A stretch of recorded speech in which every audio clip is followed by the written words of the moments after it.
morning, students. Today we will read our lesson third, part second from two stories about flying. Lesson is the black aeroplane. Okay, let's read.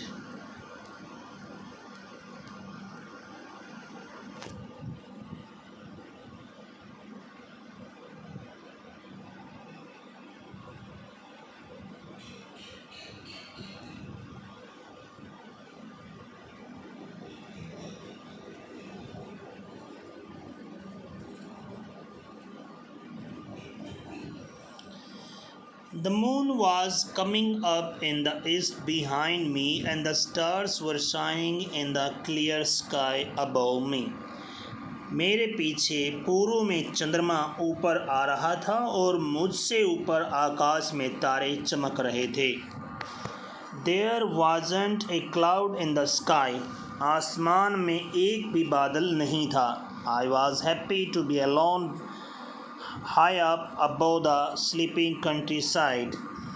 मैं सोते हुए उस देहात के ऊपर ऊंचाई पर अपने आप को अकेला होकर भी खुश था.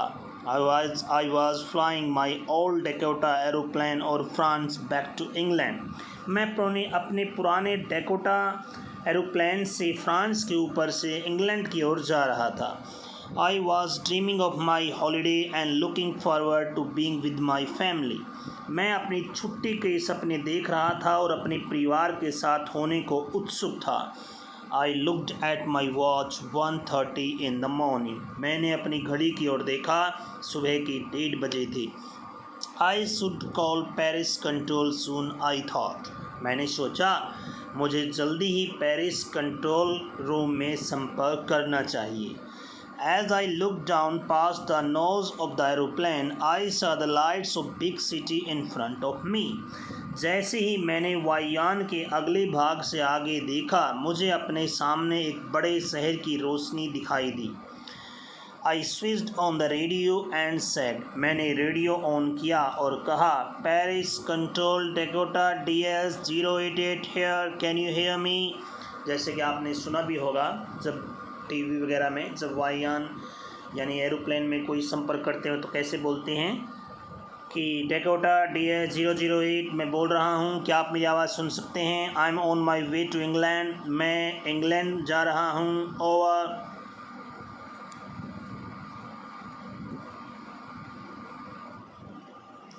The voice from the radio answered me immediately. जो आवाज़ रेडियो पर थी उसने मुझे तुरंत उत्तर दिया. DS008 I can hear you. DS008 मैं आपको सुन सकती हूँ. You're to turn 12 degree west now. अब आपको 12 डिग्री वेस्ट की ओर मुड़ना है. DS008 over. I checked the map and the compass.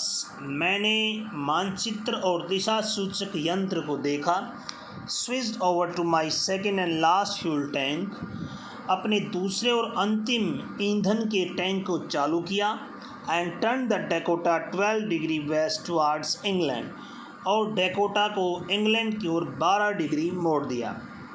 I will be in time for breakfast. I thought. मैंने सोचा मैं सुबह के नाश्ते के समय ठीक ठाक पहुंच जाऊंगा. A good big English breakfast. एक काफ़ी अच्छा अंग्रेजी नाश्ता. Everything was going well. सब कुछ ठीक चल रहा था. It was an easy flight. ये एक आसान सी उड़ान थी.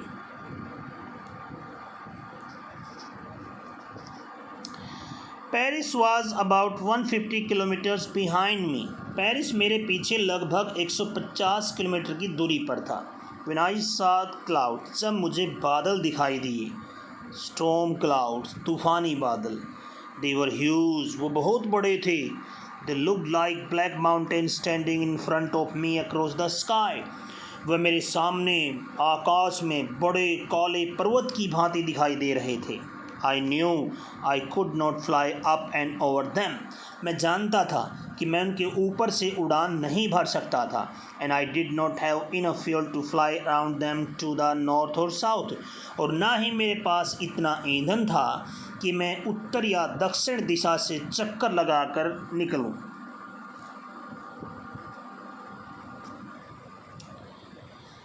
I ought to go to back to Paris. मुझे पेरिस वापस लौट जाना होगा. I thought, मैंने सोचा. But I wanted to get home. लेकिन मैं घर पहुंचना चाहता था. I wanted that breakfast. मुझे वो नाश्ता चाहिए था. क्योंकि कई बार होता क्या है, जब आदमी अपने घर पर जाता है तो उसे बहुत याद आती है, बहुत मिस करता है, वो जल्दी से जल्दी जाना चाहता है. तो उसके साथ भी यही था. I'll take the risk. मैं खतरा लूँगा. I thought, मैंने सोचा. And flew that old Dakota straight into storm. और उस अपने पुराने डेकोटा को सीधा ही उस तूफ़ान में उड़ा लिया. Inside the clouds everything was suddenly black. बादल के अंदर अचानक से सब कुछ काला पड़ गया. It was impossible to see anything outside the aeroplane. Aeroplane से बाहर कुछ भी देखना असंभव था. The old aeroplane jumped and twisted in the air. पुराना वायुयान उछला, गोल गोल हवा में घूमने लगा. I looked at the compass. मैंने कंपास की ओर देखा, दिशा सूचक यंत्र की ओर देखा. I couldn't believe my eyes. मैं अपनी आँखों पर विश्वास नहीं कर सका. The compass was turning round and round and round. दिशा सूचक यंत्र गोल गोल घूम रहा था. It was dead. वो ख़राब हो गया था. It would not work. इसने काम करना बंद कर दिया था. The other instrument were suddenly dead too. अचानक से दूसरे यंत्र भी ख़राब हो गई. I tried the radio. मैंने रेडियो पर कोशिश की, रेडियो को चलाने की कोशिश की. Paris control, Paris control, can you hear me? Paris control, Paris control, क्या आप मुझे सुन सकते हैं? There was no answer. कोई उत्तर नहीं. The radio was dead too. Radio भी ख़राब हो गया था. I had no radio, no compass and I could not see where I was. मेरे पास ना रेडियो था, ना दिशा सूचक यंत्र था, ना मैं देख सकता था कि मैं कहाँ हूँ. I was lost in the storm. मैं तूफ़ान में खो गया था. Then in the black clouds quite near me, I saw another aeroplane. फिर उन काले बादल में ही मेरे काफ़ी नज़दीक मैंने एक दूसरा एरोप्लेन देखा. It had no lights on its wings. उसके पंखों पर कोई लाइट्स नहीं थी. But I could see it flying next to me through the storm. लेकिन मैं तूफ़ान में से अपने सामने उसको उड़ते हुए देख सकता था. I could see the pilot face. मैं पायलट का चेहरा देख सकता था. टर्न टुवार्ड्स मी, जो मेरी ओर मुड़ा. I was very glad to see another person. मैं एक दूसरे व्यक्ति को देखकर बहुत ज़्यादा खुश था. ही lifted one hand and waived. उसने अपना एक हाथ उठाया और मेरी ओर लहराया. Follow me he was saying. वो कह रहा था मेरा पीछा करो. फॉलो मी, मेरा पीछा करो. He knows that I am lost. वो जानता है कि मैं खो गया हूँ. आई थॉट, मैंने सोचा. He is trying to help me. वो मेरी हेल्प करने की कोशिश कर रहा है. Like this. जैसे ये उड़ा रहा है इस पिक्चर में, बिल्कुल ऐसे.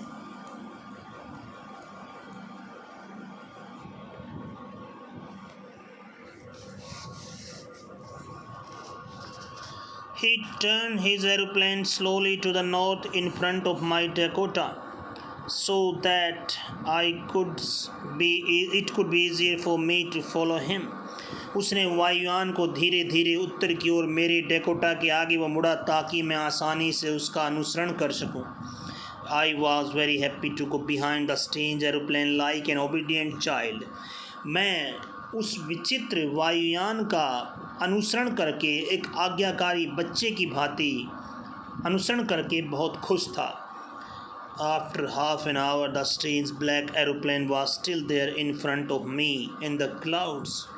आधे घंटे के बाद भी वो अजनबी काला वायुयान बादलों में मेरे सामने था. Now there was only enough fuel in the Dakota last tank to fly for 5 or 10 minutes more.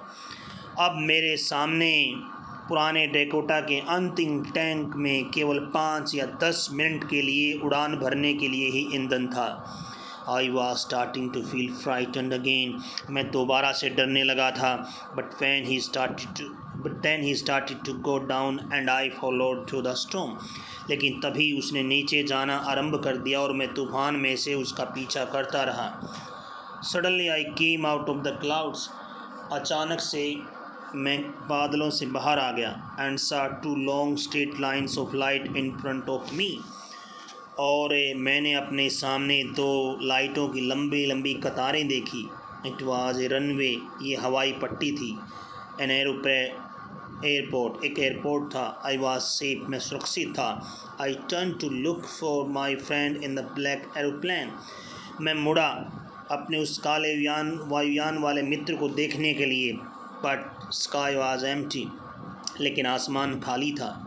There was nothing there. वहाँ कुछ नहीं था। The black aeroplane was gone. काला वायुयान जा चुका था। I could not see it anywhere. मैं उसको कहीं भी नहीं देख सकता था।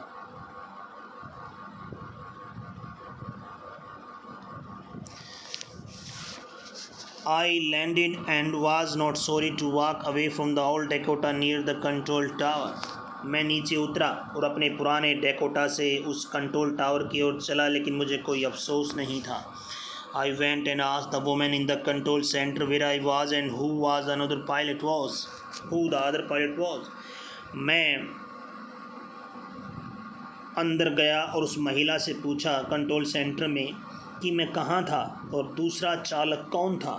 I wanted to say thank you. मैं उसे धन्यवाद कहना चाहता था। She looked at me very strangely and then laughed. वह उसने मेरी ओर बड़ी हैरानी भरी निगाहों से देखा और फिर हंसी। Another aeroplane. दूसरा वायुयान। Up there in the storm. वो भी इस तूफान में ऊपर। No other aeroplane were flying tonight. आज रात कोई दूसरा वायुयान नहीं उड़ रहा था। Yours was the only one I could see in the radar. मैं तुम्हारे ही वायुयान को रेडार पर देख सकती थी। So, who helped me to arrive there safely without compass or a radio and without any more fuel in my tank? तो फिर किसने मुझे वहाँ बिना दिशा सूचक यंत्र के, बिना रेडियो के और बिना मेरे टैंक में अधिक ईंधन होते हुए मेरी पहुँचने में सहायता की? Who was the pilot in the strange black aeroplane? इस ब्लैक एरोप्लेन में, जो अजीब ब्लैक एरोप्लेन में वो पायलट वो कौन था? Flying in the storm without lights. जो इस तूफान में उड़ रहा था वो भी बगैर लाइट्स के। That's the end of the lesson. Lesson यहीं ख़त्म हो जाता है। अब ये पार्ट को पर छोड़ा गया है कि आप इमेजिनेशन करें या सोचें कि वो दूसरा वायुयान या ब्लैक एरोप्लेन कौन हो सकता है, कौन होगा वो। It's up to your imagination. जैसे कई सारी मूवी होती हैं वो ख़त्म कर देते हैं एक बगैर एंड किए कहानी को। वो देखने वालों पर दिमाग को यूज़ करने को कहते हैं कि आप सोचो बाकी क्या होगा etcetera. So the end of our lesson. That's it. Have a nice day. Stay safe, stay home. Bye.